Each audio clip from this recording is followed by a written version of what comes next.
Jamuratira Vanachari Vanachari Jaya Radha Madhava Kunja Bihari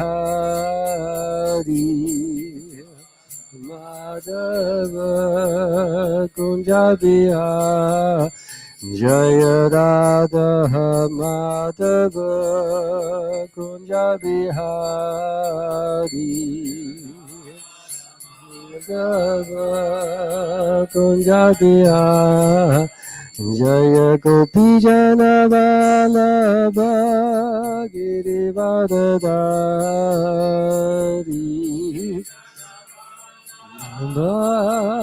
Girivardhari Jaya Gopi Jana Vallabha Girivardhari Vallabha Girivardhari Yashodanandana Bhaja Janaranjana Ramjana Yashodanandana Bhaja Janaranjana Bhaja Janaranjana Chamuratira Vanachari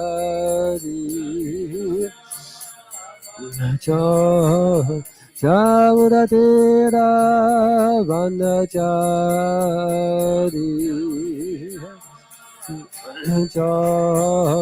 Jaya Radha Madhava Kunja Bihari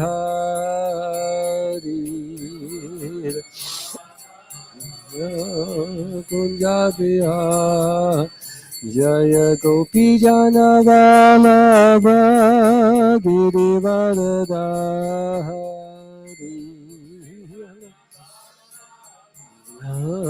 Girivardhari Yashodanandana Bhaja Janaranjana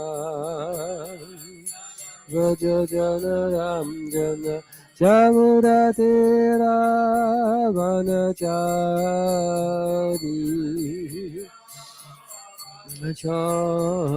Jaya Radha Madhava Kunja Bihari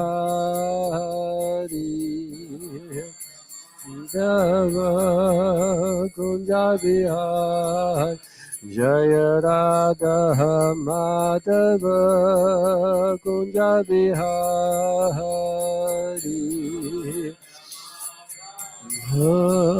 Kunja Bihari Jaya Radha Madhava Kunja Bihari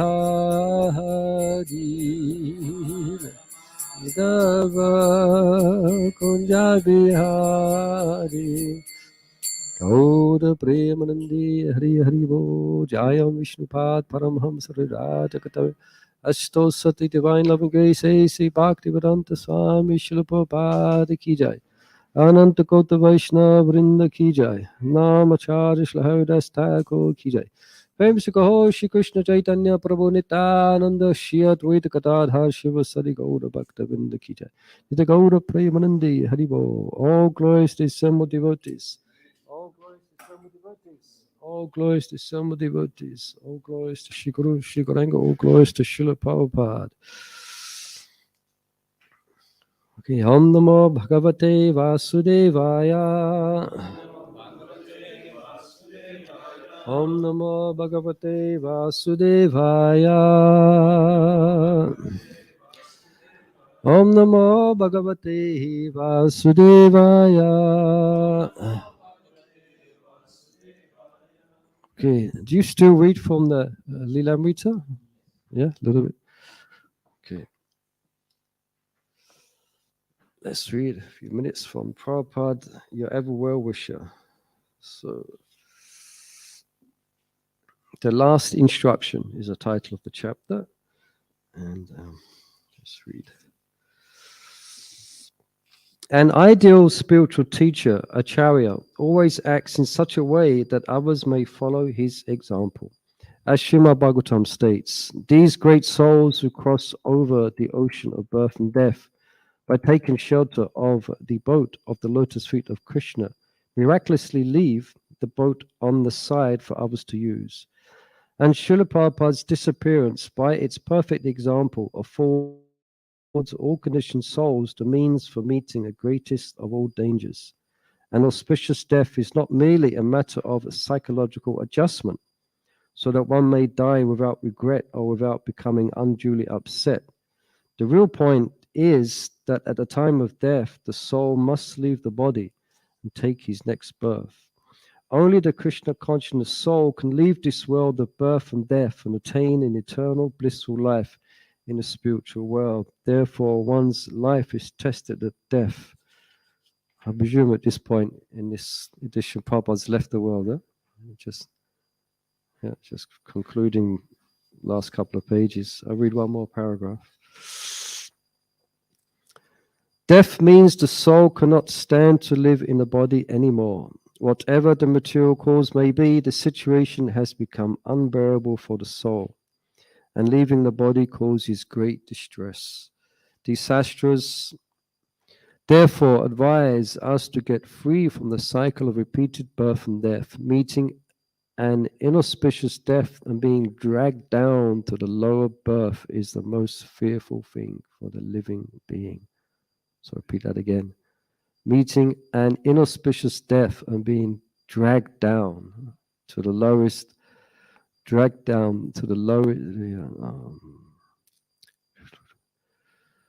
lost it. Being dragged down to the lower birth is most fearful thing for the living being. So it's described in the Vedic sastras that we can lose this human form of life and descend back down to the animal species from which we have come, according to the Vedic scriptures.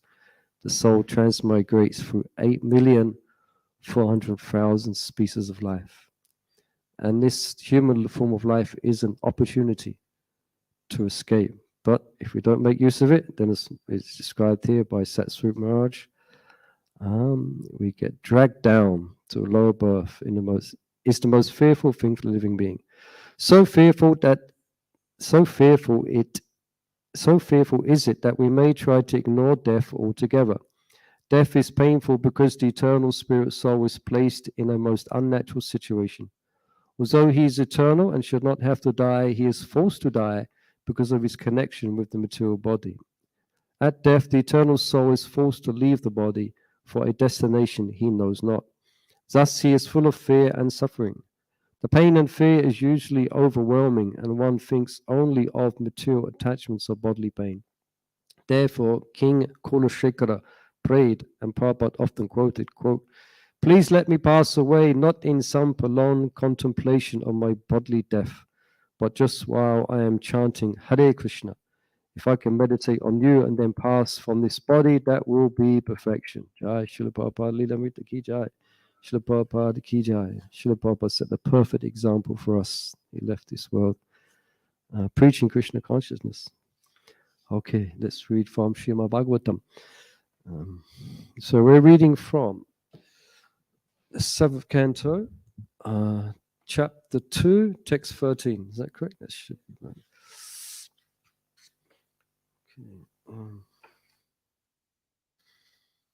Okay, please repeat after me. Iti te patrini desham adaya shirashadvitaha tata bhajanam kadanam vidhatho kadana priyaha iti te britrini desham patrini desham hattaya shirashadvitaha tata bhajanam kadanam vidhatho kadana priyaha iti te bhatrinidesham hattaya shirashadvitaha tata bhajanam kadanam Vittato katana priyaha. Iti te bhatri nitesham. Hattaya shirashatutaha. Tata bhajanam kadanam. Vittato katana priyaha.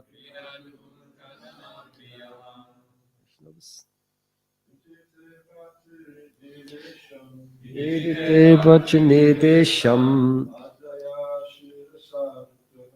attaya shirashatutaha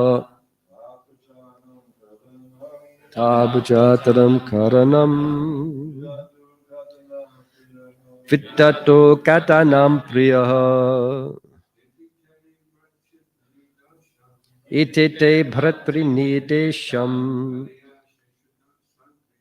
ataya shirashatutaha tatapajanam kadanam tu kadanam priyaha itete prati nidesham padaya shridaditaha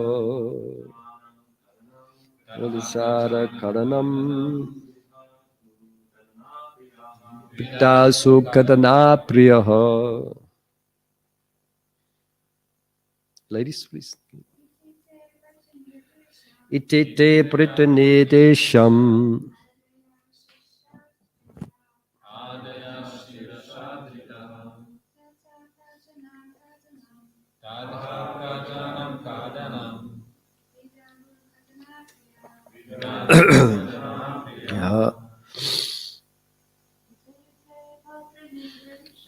Itite pritanidesham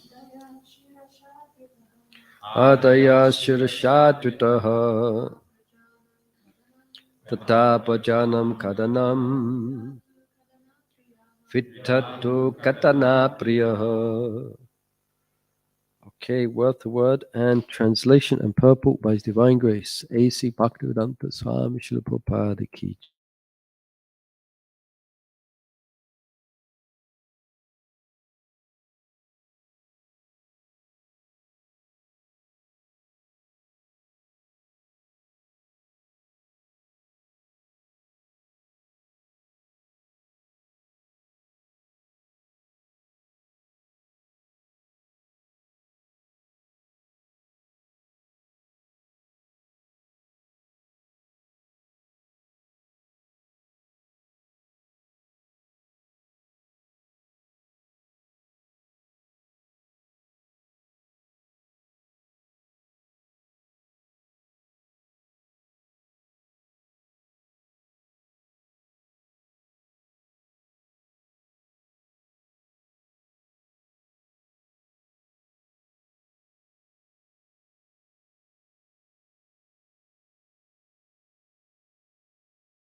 Iti te patrinidesham attaya shirashatataha tata prajanam kadanam vittato katana priyaha.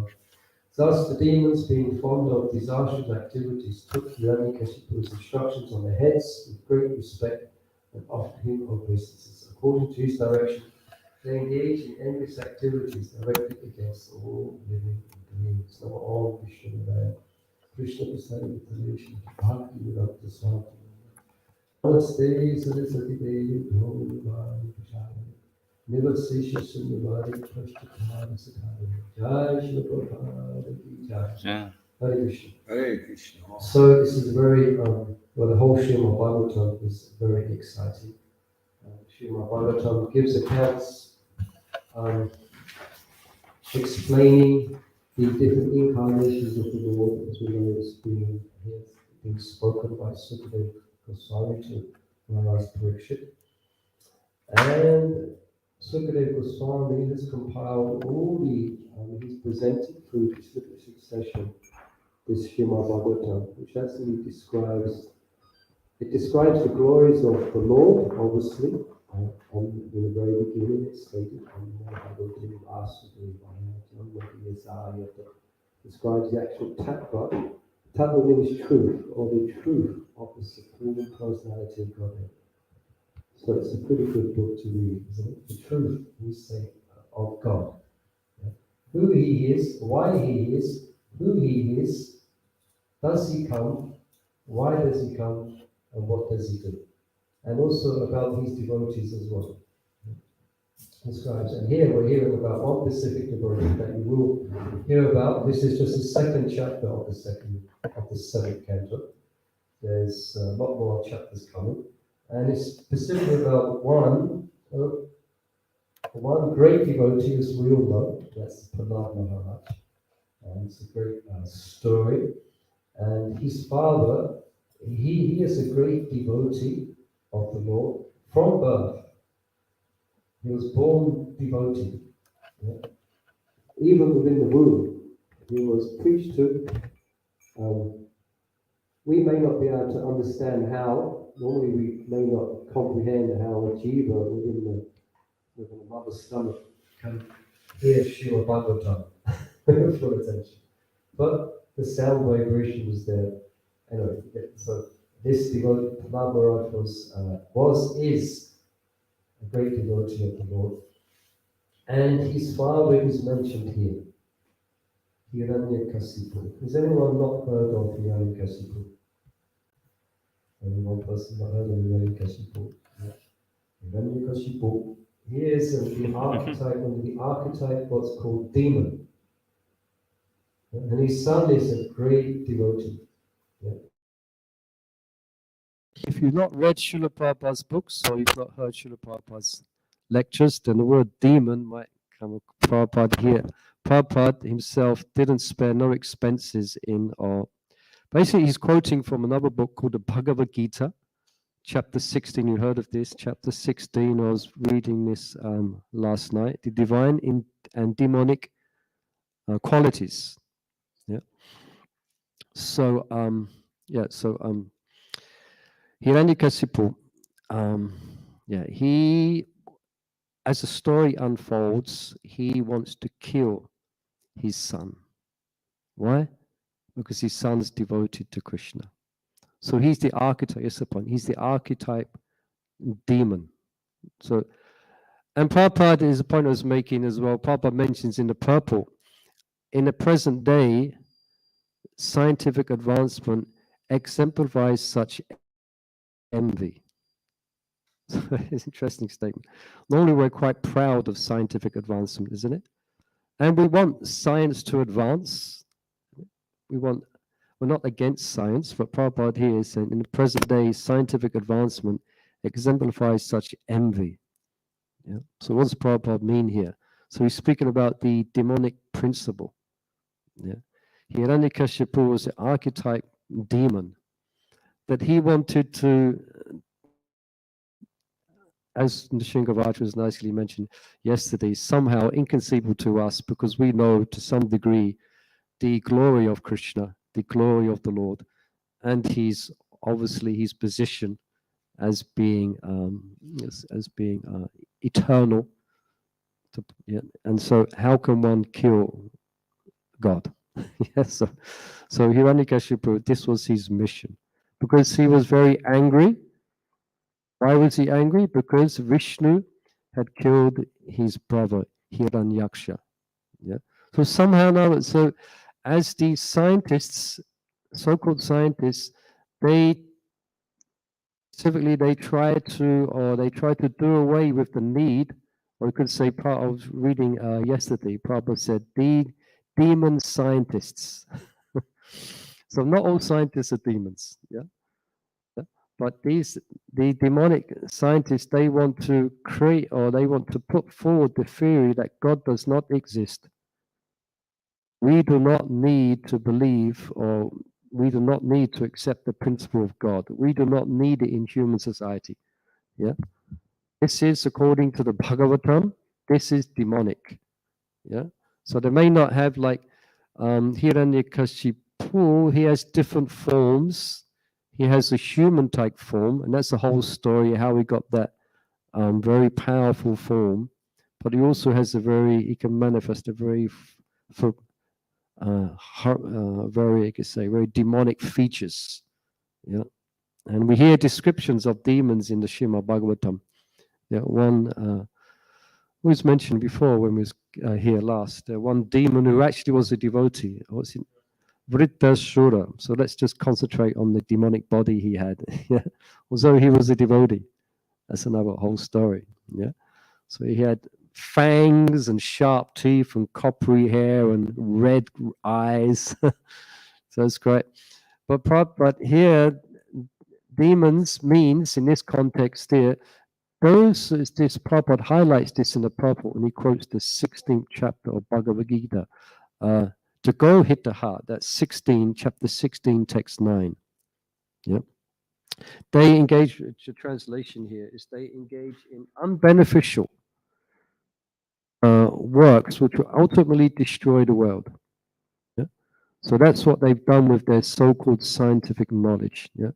Those who proclaim such persons will put forward the theory, and even they give great speeches. Go on YouTube, check out, well, perhaps not.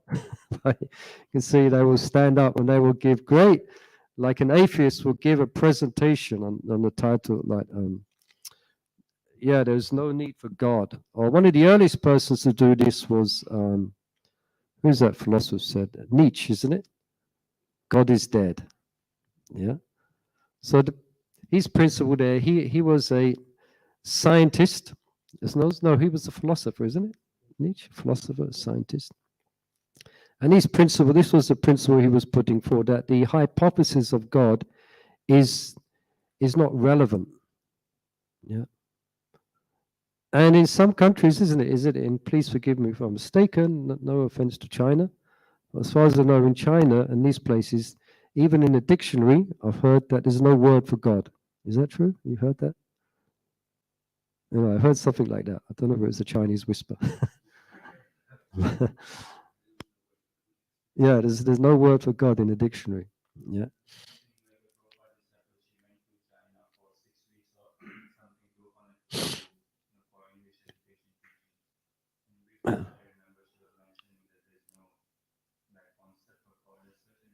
Yeah. And in the Bhagavad Gita, Krishna says this. He says the qualities of the demonic. So there is no God. There is no God in control. Yeah. And there's some countries where we cannot, like here, you can go on Harinam, isn't it? You can go on Harinam. There's no problem. Yeah. No problem. But in some countries, you cannot do Harinam. Yeah. Otherwise, you will be arrested. Yeah. And what will be arrested for? Chanting the names of God. Yeah. So this is demonic. Yeah. Demonic. So they go to such, and Prabhupada here quotes in the Prabhupada. Again, he's referring to this Prabhupada. Also, he mentions in the 16th chapter, text 9. This is where they're trying and artificially try and be in some type of hallucination that there's no God. Yeah. And therefore, if there's no God, then there's no regulations. There may be no regulations in life. Also, if you listen to these atheistic philosophers or scientists, that's what it gets down to. Yeah. But there is no, you can choose your particular regulation. And they have a big discussion on moral principles. Where does moral principles come from? Sometimes an atheistic person is having a discussion with a theist, and they're trying to understand, okay, what's your basis of moral principles? Yeah. So if there's no principle of God, there's no principle of Sastra, there's no principle of living according to religious principles. Yeah. So therefore, we're in London a few years ago now, there was buses going around. I think you probably heard it. God probably does not exist, so stop worrying and enjoy yourself. It was like going around in London. We was distributing books. We got some competition. Huh? Richard Dawkins. I shouldn't, trying to avoid his name. Yeah. God probably does not exist, so stop worrying and enjoy yourself. So if you follow that principle, if you we won't describe, we don't want to describe the horrendous things that people do. And you mentioned it also here that the horrendous things that people will do, what one human being will do to another, and it's actually horrifying what they will do. Yeah, as we can understand what's going on in the world. Yeah, and so. And Prabhupada mentions here in the purple, he mentions this demonic society. Prabhupada here mentions the demonic persons want to kill the Vedic culture, are extremely envious of feeble citizens. And they act in such a way that ultimately their discoveries will be inauspicious for everyone. Jakato hitaha. Yeah. And so they very expertly, they have intelligence, Sumedasa, but it's been misdirected. Bhagavad Gita describes. Yeah. So they have very expertly developed what's called I don't know what, atom bomb, hydrogen bomb, atom bomb. Has anyone heard of a nuclear weapon before? Yeah. And they're there in their thousands, sitting in bunkers, yeah, waiting, yeah. And there's people manning the bunkers as well, especially, we could say now, probably.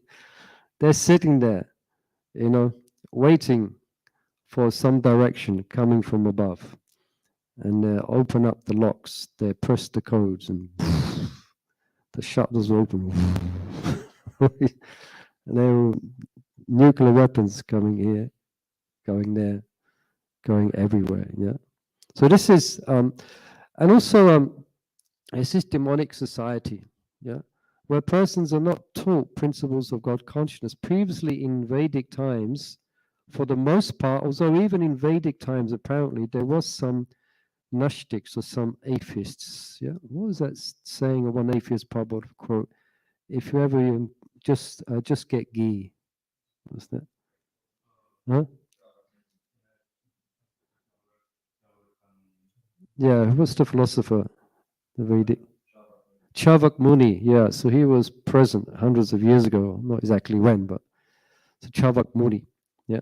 But so whatever it is, just get ghee because because at the end of life, that's it.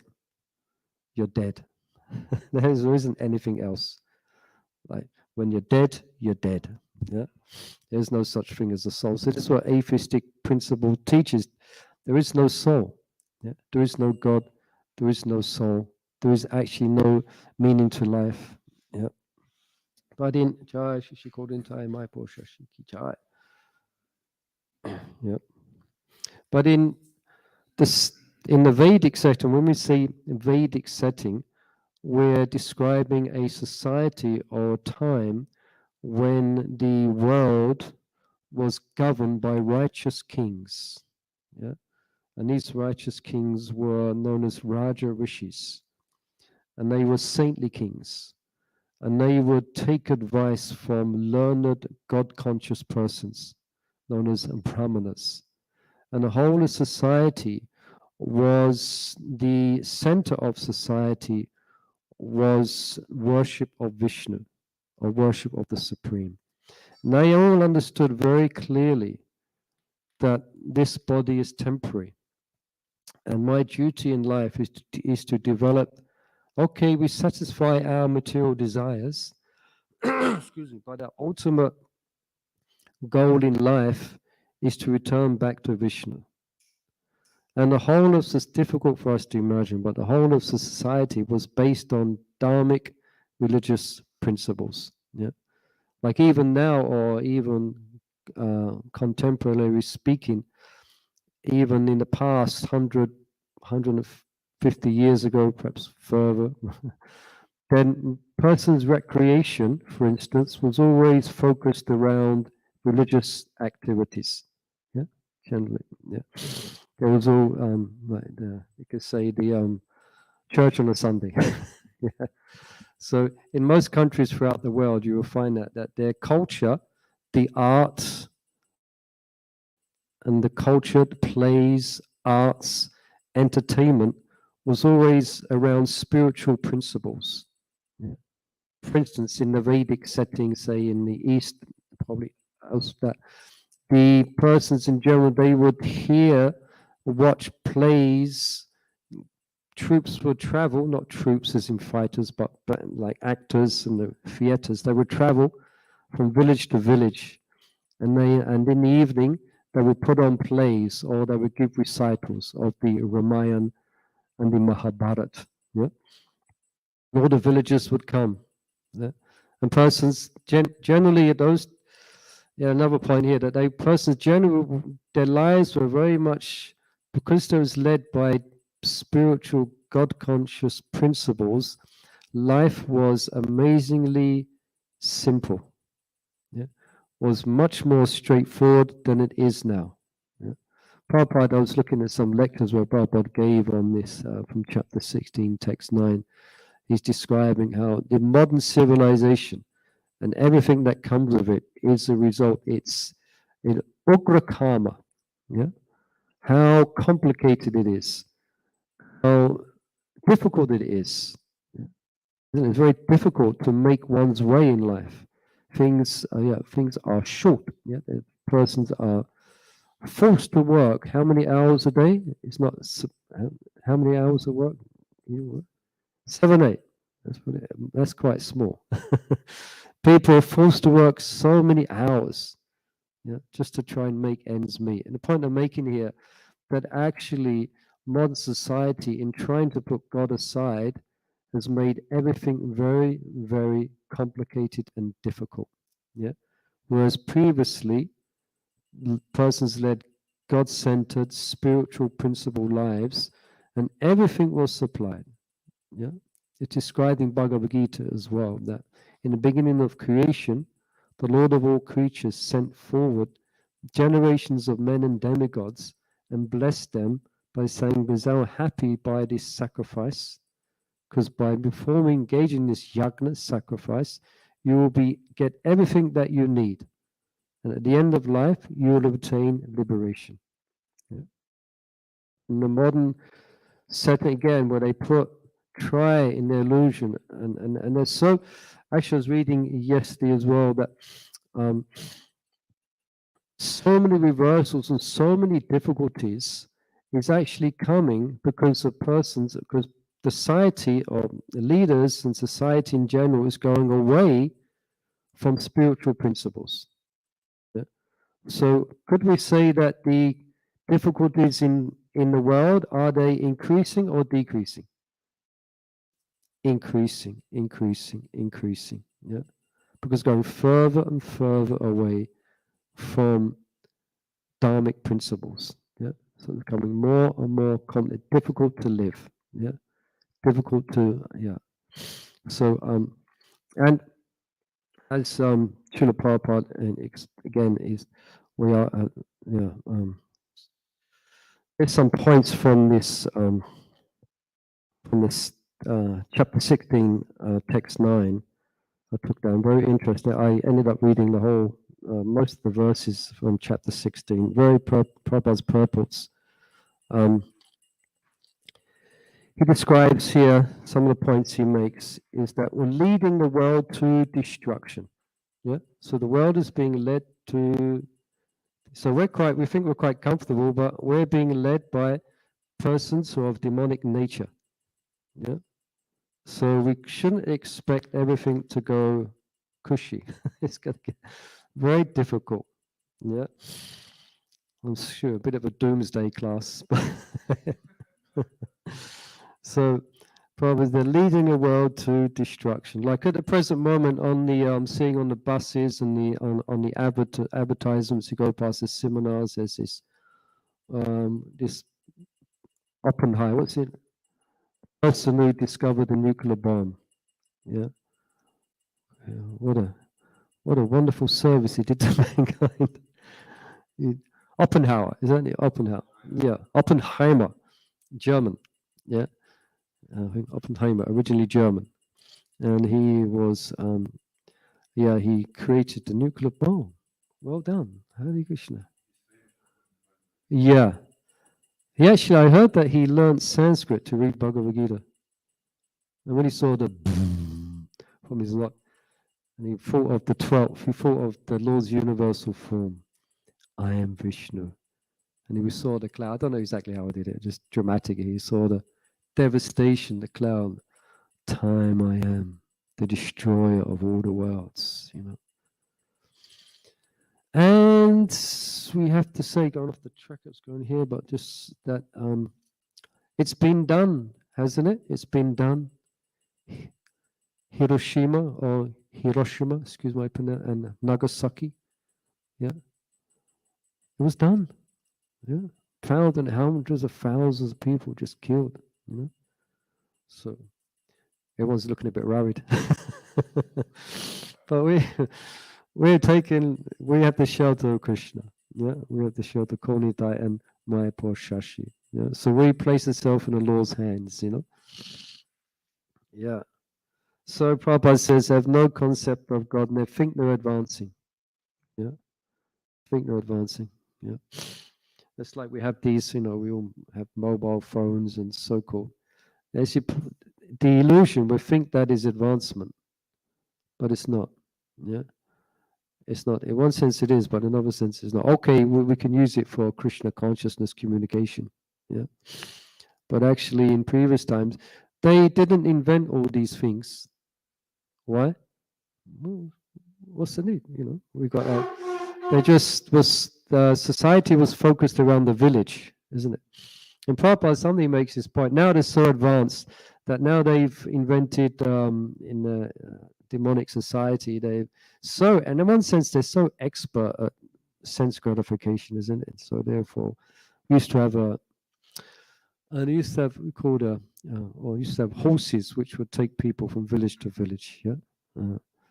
And then they invented what was quaintly called horseless carriage, which means the first cars.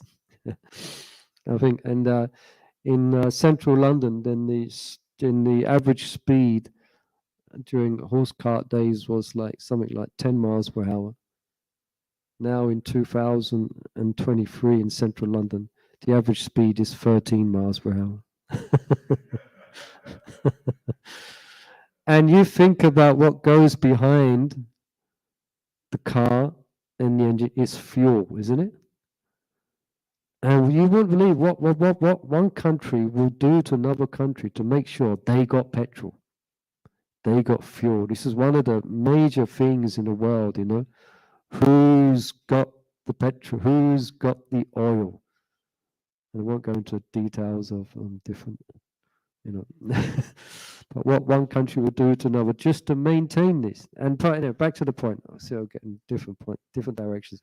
One point is saying they have these cars and they can travel, vroom, vroom, vroom, so far, and then they can die on the way.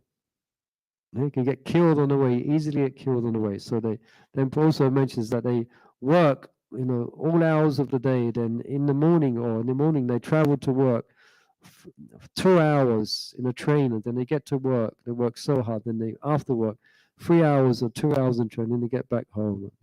Next thing, yeah. Of course, for us, we're speaking. This is normal for us. It's not so surprising. But in that's why I've been to India a few times, and when I first went to India, it's something I was quite amazed with, because I'd just been brought up in a modern looking at concrete, lived in East London, blocks of flats and things like that, and hadn't traveled much at all. Then I went to India, some of the first traveling I did, with devotees, and we went on what's called pilgrimage on foot, called parakram. You can go in India. And we went to all these villages, I was just amazed. I'd never seen such a thing before, Cows, just to have a cow. They had cows, they had bulls, this setting, really simple life. I was very enchanted, I was very enchanted. But the trouble is, people who lives it again, they getting fed that they are backward, Of course, now they have television in these places, so they see all this opulence and they're hankering, oh, if only we had this, only we had that, Anyway, you get the picture. Yeah. Any comments or questions on these points? Yes, please. Dr. Prabhu.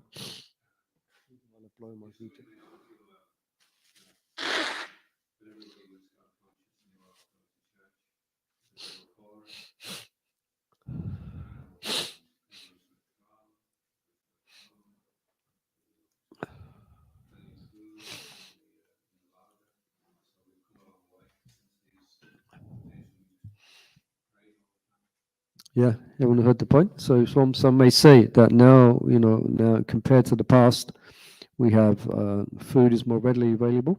You could say there's, you could add to that, there's increase of health and how to deal with health problems. Yeah, but in the past, so actually that's why there's this illusion which we have to see through. Yeah, okay, we have the phones. We have some butter in the fridge, We have a flat screen now. We used to have these big televisions, isn't it? We have a flat screen but if you look deeper into the quality of the person and the quality of their so-called contentment and happiness, it's a complete disaster. It's completely superficial. Yeah. Like the increase in mental health, one of the biggest concerns for the national health at the moment, is mental health. Yeah. And for instance, the amount where I stay in the ashram where I stay is surrounded by hospitals, massive complexes, massive where people cancer. How many people dying of cancer and so many things, and the quality of the lives of people. It doesn't take much. You just have to look under the surface, and externally, it may seem okay. We've got this, we got that, and that's the point I'm making. That's why, when I was kind of taken out of the Western setting and put into an agrarian setting, I can see, man, these persons are happy. Simple village setting, simple village. These persons, I was almost like, don't believe what they're telling you when you watch the stupid Bollywood movies that you need to stay with what you've got. Keep it simple. Prabhupada said, so I don't know if I answered, I'm kind of addressing your question that it's not what it seems. As we know, we go out and meet people, we go out and distribute books, and you distribute stock people, they got, so it's not what it seems. It's kind of illusory. It seems like we've made advancement, but people are dying as they was then. They're dying younger, isn't it? People are dying all types of ages. Sometimes, I don't do it often, but sometimes when I go to a funeral, I walk through the graveyard and you see bit of a graphic doomsday picture. You see, so dear Robert died, or dear Robert died at 22, died at 12. It's not as if every gravestone is, no, you're lucky to find someone in their 60, 70. It's always 20, 30, 40, any age you can die because of this, again, you could go into the quality of the food they're eating, etc., etc., etc. All I can say to your question is not what it seems. Don't be fooled. People are suffering in this world. Yeah. Yeah.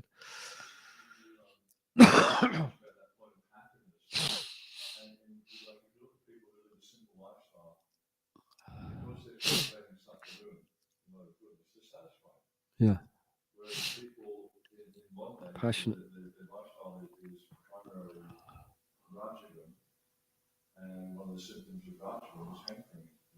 Yeah. Yeah. Yeah.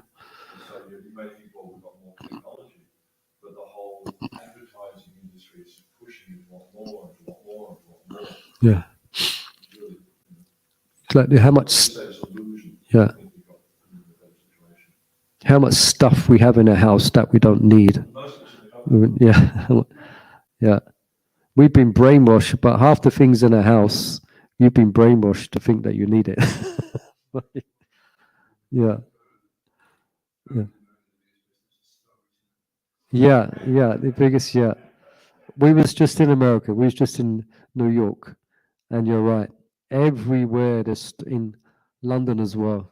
Storage, storage, storage. Why? Because people now have to live in these stupid little boxes. Tiny little, you hear these horror stories in China, live in these, yeah, people are forced to live like rabbits in these high-rise blocks, and think, oh, wherever, they got nowhere to store anything. There we could go on and on and on. Yeah, in London, it's big business storage. In our temple, we've got a few storage units, but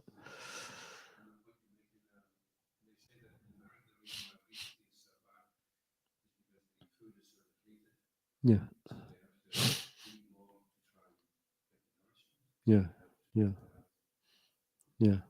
Another thing we could say, okay, modern society is so advanced, and I was in America again. You see it, obesity is like, wow, big problem. Yeah. Yeah.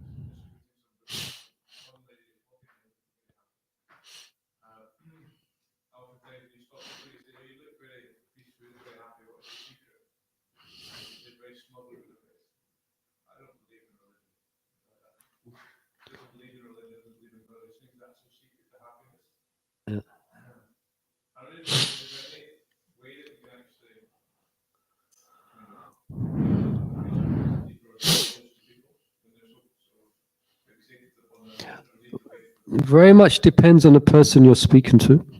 For example, you may say, okay, very good to hear that. What's your happiness based on? Oh, I have a nice house. I have beautiful grandchildren, like that. They obviously may be feeling some sense of contentment, but what it's based on is temporary, and it's not going to last. They're based on or some persons out of false ego, especially when they see someone going to give them a religious book, out of false ego, they're going to, I'm happy. I don't need it. I don't need your religion. I'm happy. So it depends on the person. If you stop them, yes, I can see you're very good. And this will help you. This speaks about how to really develop inner happiness. Most people, their happiness is based on external things. Yeah, money, relationships. But this tells you how to get happiness that comes from within. It's one of my book description lines, organic happiness. So, how to be happy when you're skint? You know what skint means? In East London, it's skint. You got no money. How to be happy when relationships go up the wall? You know, it's a difficult one, but ultimately, if you've got a relationship with Krishna, even in the most trying, even in the most trying situation, we're going to find some hope. We're going to find some shelter. But someone who doesn't have that, they're just lost. So you might preach along those lines, how to develop some real internal happiness when things are not what they may be presently. you know. But it depends. Speaking to. Yes, please come.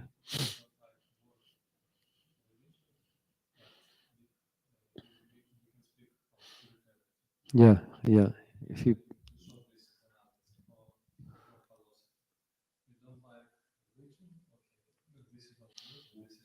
yeah, philosophy. Yeah, yeah,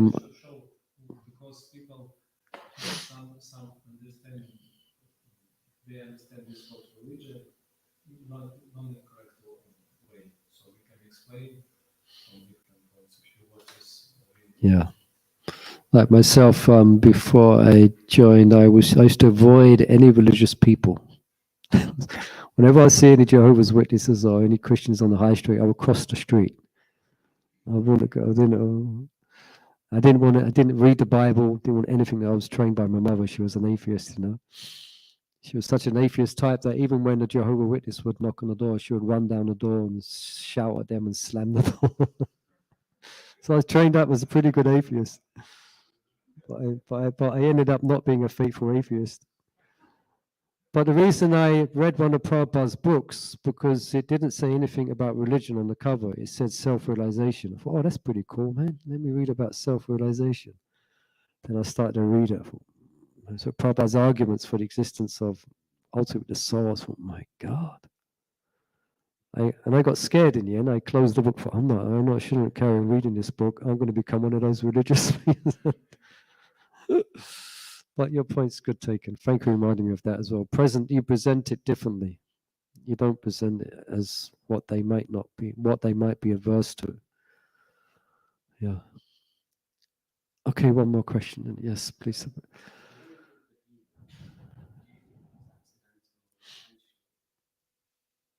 Well, it's the behavior of the demons. Is it accidental or is it intentional? Well, there's two created beings. They both come from the Bhagavati I just read this morning. And some of them follow Sastra, some of them don't. So they're known as demons. And there's two types of beings mentioned by Bhagavad Gita, demonic and divine. But also there's persons who are of a divine nature, but they're innocently taken up demonic principles in life. But when they hear the right thing, they go the right way. You know, like myself, well, not a divine quality, still working on it. But when they hear the right, they go the right way. But demon, like an archetype demon, is they will not. They actually take pleasure in giving pain to others. They may not recognize it abruptly like that, but they don't like to hear the word God exactly. So your question was, are they accident? No, it's not. It's coming from previous association. Yeah, Shingavach got his hand. Huh?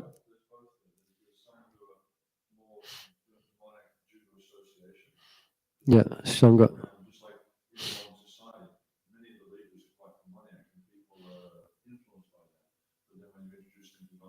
Yeah.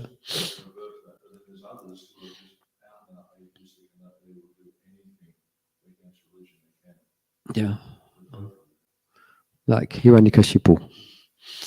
But ultimately he will be killed by Shingadev ki jai. Hare Krishna. Okay, perhaps we'll stop there. Gantara Srimad Bhagavatam ki jai. Srila Prabhupada ki jai. Calling the time out, Shashi ki jai. Gaura Paremanande Haribo.